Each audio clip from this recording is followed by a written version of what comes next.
que supuestamente no ha visto, él está haciendo una combinación de elementos que sí ha visto y tiene como resultado algo diferente, muy bien. pero no es posible.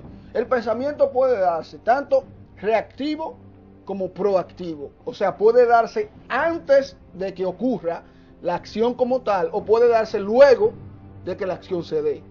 Cuando se da luego de que la acción, cuando ocurre, entonces se le llama recuerdo. Se le llama recuerdo. Pero ¿qué sucede?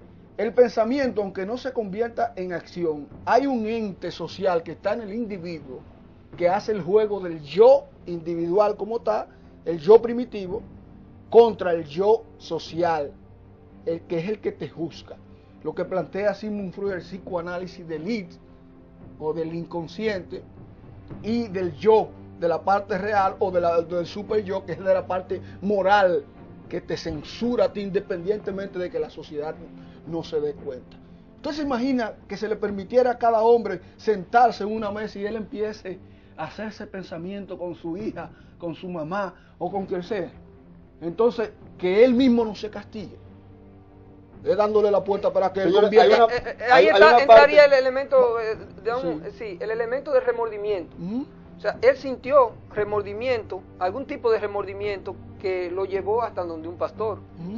Él sintió. O sea, que alguien lo juzgó. Entonces, ya su ser consciente juzgó esos pensamientos, consideró un valor no positivo de esa. Y él lo disfrutó, profesor Dustin. Al final lo estaba disfrutando. Usted me permite mi enfoque breve. Yo no soy especialista en ética, ni en moral, ni en nada parecido. Pero sin embargo, yo pienso que pudiera ser un poquito reduccionista el hecho de que el no materializar una acción que conlleve una sanción social necesariamente limite una acción como inmoral, en este caso el pensamiento. Pero es que no es acción, por favor. Perdón. O sea, yo no sé dónde fue que estudiaron filosofía esta gente. No, pero no, perdón, mi madre, no, pero no. Si me permite que yo termine mi... Voy a filosofar yo también. Porque también es moral la libertad de permitir que el otro exprese. En toda la literatura filosófica, y tú lo sabes, Poirier, en toda la literatura filosófica no aparece una definición de moral que no esté referido al contexto social. La moral es social. Sí, recuérdate lo que decía Aristóteles. Una golondrina no hace verano. Es que usted no me permite que yo termine mi enfoque, porque ahí sí yo voy a... Para mí es moral también el asunto de la libertad y permitir que el otro se exprese y no coartarlo. Fíjese. Es una salida interesante. ¿Por qué? Porque es social. O sea, ¿por qué es social? Porque los valores se interiorizan. Pero los valores son sociales. Y cuando el individuo interioriza los valores que son sociales, entonces ya el individuo sí es apto para ser juzgado moral o inmoralmente. Estás lúcido. Y que el hecho de que esté solo no significa que él esté apartado de una comunidad. Y que pierda su identidad social. Él está solo, pero tiene unos valores propios de una sociedad. Y él está consciente que si comentara eso a la sociedad, en lo que él está pensando, van a decir que esos pensamientos no son pensamientos positivos. Eso es el asunto, porque él ha realizado una acción de pensar sobre determinadas cosas, que no se atrevería a decirlo. Se atrevería a decirlo todo lo que está pensando, porque entonces, si no es un problema, si no implica valoraciones de tipo morales, él lo pudiera comentar en cualquier sitio.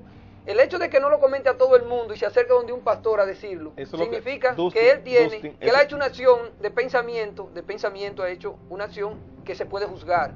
Eso lo que prueba eso es precisamente que parece que todo el mundo es extranjero en su propia comunidad. Extranjero porque él le ha dado ahora, la otra semana también estaba con el tema del extranjerismo y la cosa.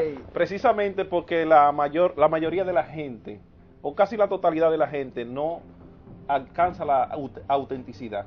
Usted y la gente que está mirando sabe que nosotros, los seres humanos, pensamos cientos de miles de cosas que no son adecuadas, y eso necesariamente no nos hace inmoral, porque no lo llevamos a la acción. Se nos juzga por la acción, es la acción que se juzga. Sí, Eulogio, te pueden llegar pensamientos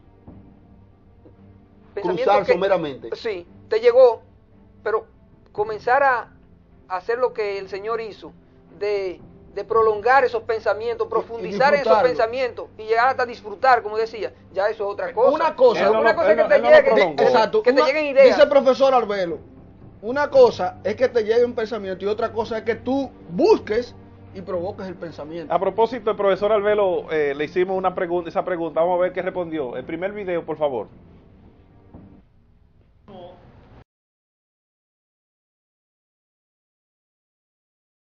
Porque se puede entender pensamiento en sentido lato, como lo entendemos desde la cotidianidad, o pensamientos en sentido ya sistemático. El pensamiento como racionalización o como fruto de una serie racional. O sea, el pensamiento se entiende como lo que tradicionalmente se ha llamado idea. O sea, una idea es una ocurrencia, como dice Ortega y Gasset, una idea es un pensamiento que se agota en el hecho mismo de tenerlo, nada más. Ahora, hay otros pensamientos que son los pensamientos que son el fruto de una serie racional, que son pensamientos a los que se llega, no son pensamientos que llegan a uno, que pasan, sino pensamientos a los que uno llega. Entonces, de esos pensamientos, vamos a decir que surge un ramal, que es el ramal que da origen a la ciencia y al quehacer filosófico, pero también el ramal que da origen al sistema de creencias, de pueblos, de culturas, de épocas y de individuos. ¿Qué pasa con esos pensamientos que son ideas? Como dice Ortega, que son pensamientos que se agotan en el hecho mismo de tenerse, que son pensamientos que no tienen ninguna consecuencia para la conducta del individuo, ni para la acción social o para la práctica social de ese individuo o del grupo social de que se trate.